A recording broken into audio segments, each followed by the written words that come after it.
Drejtuesi politik i koalicionit Euro-Atlantik Lulzim Basha premtoi zgjidhjen e problematikave me pronat për qytetarët. Në një takim me banorët e Vorrës, theksoi se pa këtë reformë, Shqipëria do të vijojë të ketë një ekonomi primitive.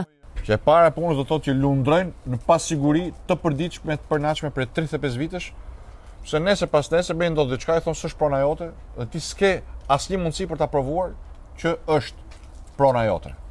E dyta ka të bëjë me zhvillimin ekonomik. Kur ti s'ke letrat e pronës, ti nuk shkon dot në bankë të thosh, kjo është prona ime, më jep një hua. Dhe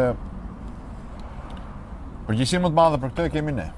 Sipas Bashës, model për të marrë shembull është ai i Kroacisë.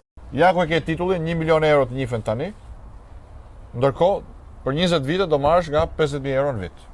Ti e merr titullin dhe thua, dakord, çdo vit do marr nga 50.000 euro, sa aq është vlera tokës, ose siç e kam titullin, shkoj në bankë dhe i them, ja ku kam një obligacion shtetëror që njeh nga buxheti i shtetit detyrimin për të paguar kësaj 1/20 shumën prej 1 milion euro që është prona ime që ma kanë zaptuar ndër vite.